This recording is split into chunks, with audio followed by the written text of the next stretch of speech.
रत्नाकर सिंह है, बीजेपी के नेता हमारे साथ जुड़े हुए हैं। कांग्रेस की प्रवक्ता ज़ेबा खान इस वक्त हमारे साथ मौजूद हैं और राजनीतिक विश्लेषक के तौर पर सौरभ दुबे हमारे साथ इस वक्त जुड़ चुके हैं। ज़ेबा खान जी, आप ही के साथ शुरुआत करती हूँ।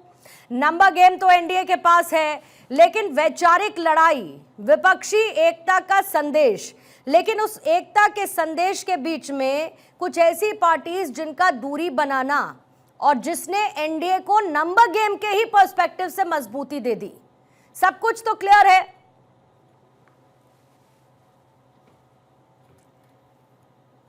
धनखड़ उपराष्ट्रपति ने इस्तीफा दिया। पहले तो ये इस्तीफा होना ही नहीं था, चुनाव नहीं होना था, लेकिन जिस तरह उनका इस्तीफा लिया गया या दिया गया वो सब कुछ संदेह में है। अब तक सब राज है और वो इतने दिनों से चुप है और अभी तक अपना मुंह नहीं खोले हैं। और बीमार होने का एक जो भी उन्होंने कारण बताया है, तो ये बहुत ही चिंता का विषय है। और हमें पता है कि जब जगदीप धनखड़ जी पिछले समय लगातार जो किसानों की मोदी सरकार उपेक्षा करती है उस पर आवाज उठाते आए हैं, और जो भारतीय जनता पार्टी में बड़े पोस्ट होल्डर्स हैं उनके तानाशाही पर और उनके रवैये पर हमेशा आवाज उठाते आए हैं। और जिस तरह उनका इस्तीफा करवाया गया बहुत ही निंदनीय है, दुखदाई है। 50 दिन होने के बाद भी अभी तक राज नहीं खुला है, लेकिन ये राज आज नहीं तो कल जरूर खुलेगा। और ये चुनाव है, रिजल्ट आने दीजिए, फिर पता चलेगा। तो बीती बातों को लेकर ज़ेबा खान जी कब तक मजबूत है? देखिए ना, बीती बातों को लेकर कब तक गोल गोल घूमिएगा ज़ेबा खान? आपको अगर किसी का हेल्थ इशू है, अगर किसी की तबीयत खराब है और तबीयत खराब होने का हवाला देते हुए अगर कोई दूसरे सर्वोच्च पद से, संवैधानिक पद से इस्तीफा देता है, तबीयत खराब हो गई, हाँ, 1-2 घंटे में तबीयत खराब हो गई, कुछ पता नहीं ऐसा होता है क्या, और तुरंत इस्तीफा भी दे दिया, सब घर भी खाली करा दो, ये सारे मतलब तुरंत सडन ऐसा होता है? तबीयत खराब होने का कोई समय होता है, ये कांग्रेस ही बता सकते हैं। ये बड़ा मुश्किल है बाकी लोगों के लिए बताना। हॉस्पिटल में जाएंगे। रत्नाकर जी, मैं आपसे ये बोलिए, अगर तबीयत खराब होगी पहले हॉस्पिटल में जाएंगे, एडमिट होंगे, मीडिया में जाएगा, लोगों को पता चलेगा, फिर धीरे धीरे जब रिकवर नहीं होंगे तब इस्तीफा देंगे। ये एक रत्नाकर जी, शायद यही फर्क है, शायद यही फर्क है कि कांग्रेस अभी भी पिछली बातों में ही घूम रही है और बीजेपी वर्कशॉप के जरिए इस बात को मेक श्योर कर रही है कि एक एक वोट इंपॉर्टेंट और इंटैक्ट रहे, कोई दिक्कत ना हो, कोई वोट जो है वो खराब ना हो। ये एनडीए की तैयारी थी। और कांग्रेस अभी भी, जगदीप धनखड़ ने इस्तीफा क्यों दिया? तबीयत खराब थी तो पहले हॉस्पिटल जाना चाहिए था, 2 घंटे में तबीयत खराब हो गई, इन्हीं के इर्द गिर्द है और शायद यही अंतर है। नहीं, सच्चाई तो यही है ना। रत्नाकर जी बताएंगे। तो हम खड़े होंगे ना। रत्नाकर जी सच्चाई, पूर्णिमा जी बोलूं मैं? बोलिए। राष्ट्रपति, ठीक है, बोलिए रत्नाकर। देखिए पूर्णिमा जी, कांग्रेस पार्टी के क्या कहने, जैसे जैसे जरूरत लगती है वैसे वैसे जो है ये अपना रुख बदलते रहते हैं। अभी ये यहाँ पे बैठ के कह रही थी कि किसानों की आवाज थे, जनता की आवाज थे, इस्तीफा ले लिया गया, इस्तीफा दिया गया, क्या क्या बता रही थी। मैं कांग्रेस पार्टी से एक सवाल करना चाहता हूं, ये यहाँ पे बता दें कि भाई आप आज जगदीप धनखड़ जी को महान बताने की जो चेष्टा कर रही हैं, कल क्यों आपने उनके ऊपर महाभियोग लगाया? आपने उनके ऊपर क्यों आरोप लगाया कि वो सदन में बोलने नहीं देते हैं, हमारे माइक ऑफ कर देते हैं? इस तरह का आरोप लगाने वाली कांग्रेस पार्टी आज कह रही थी वो किसानों के मसीहा थे।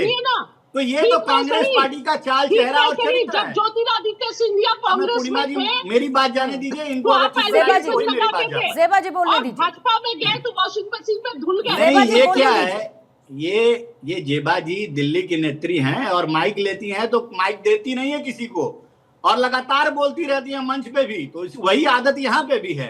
तो मैं रिक्वेस्ट करूंगा ज़ेबा जी को कि जरा दूसरे की आरोप लगाया तो दूसरे की बात भी सुन लिया करिए। बोलिए रत्ना। देखिए पूर्णिमा जी, सबसे महत्वपूर्ण बात यह है कि लोकतंत्र में संख्या बल जनता जिसको दे के रखती है उस संख्या बल के आधार पे ही चयन होता है, चाहे राष्ट्रपति का हो, चाहे उपराष्ट्रपति का हो, चाहे प्रधानमंत्री का भी चुनाव जो होता है वो संख्या बल के आधार पे भी होता है, वो दल का नेता चुना जाता है। आज ये लोग क्यों इतना बौखलाए हुए हैं? क्योंकि इनको पता है कि जीत हमारी पूरी तरह से सुनिश्चित है और जीत हमारी पूरी तरह से प्रामाणिक है और निर्णायक है। अब अंतर कितना रहेगा, 100 सीट का रहेगा कि 125 सीट का रहेगा कि 150 सीट का रहेगा, ये सिर्फ जानना बाकी है, वो भी आपको शाम तक पता चल जाएगा। दूसरी सबसे महत्वपूर्ण बात यह है कि आज भारतीय जनता पार्टी कोई भी चुनाव होता है उसको बहुत गंभीरता के साथ लेती है।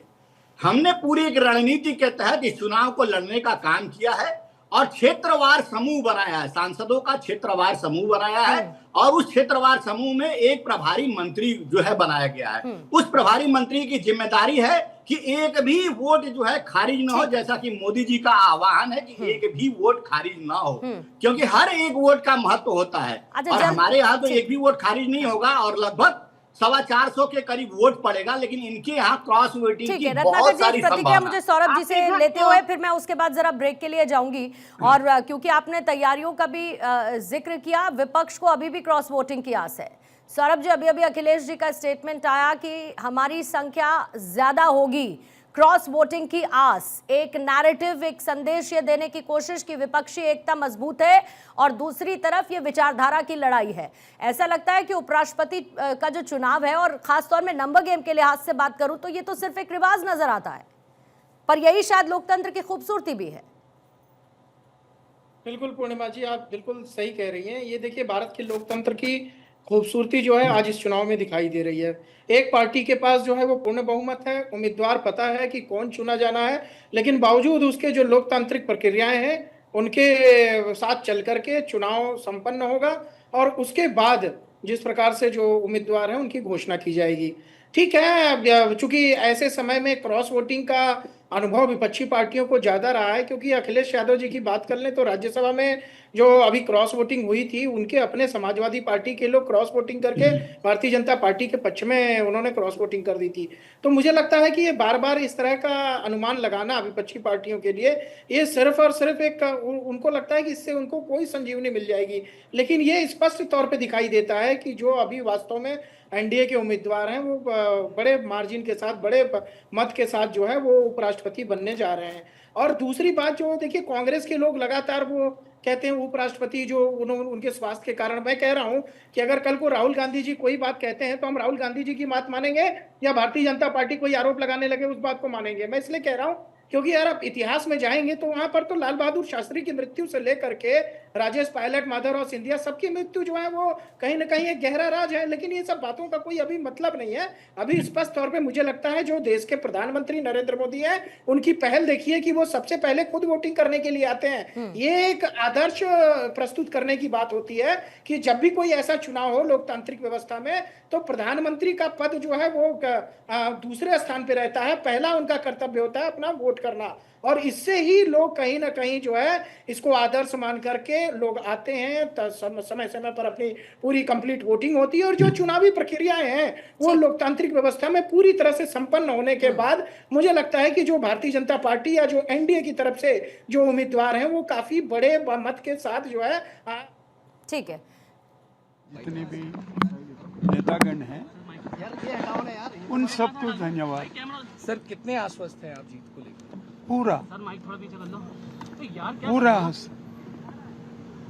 हम तो इलेक्शन जीतने वाले हैं। Thank you.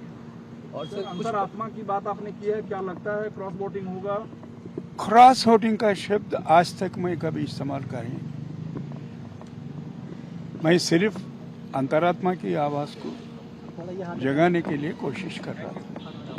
I did not से there will be cross voting. I don't know sir, अगर आप what is cross तो voting. क्या कहेंगे सर, प्रायोरिटी क्या होगी आपके जीतने के बाद? अब इससे पहले बात कर चुके हैं आपको ना लेकर होम मिनिस्टर ने बहुत सारी बातें कही। सर, अब क्या पूछ रहे हैं भाई? अब क्या पूछ रहे हैं आप? कितने दिन के बाद आप पूछ रहे हैं? रोज बोलते रहूंगा क्या मैं वही बात को? थैंक यू, कहना चाहेंगे आज के दिन? Thank you, thank you, thank you.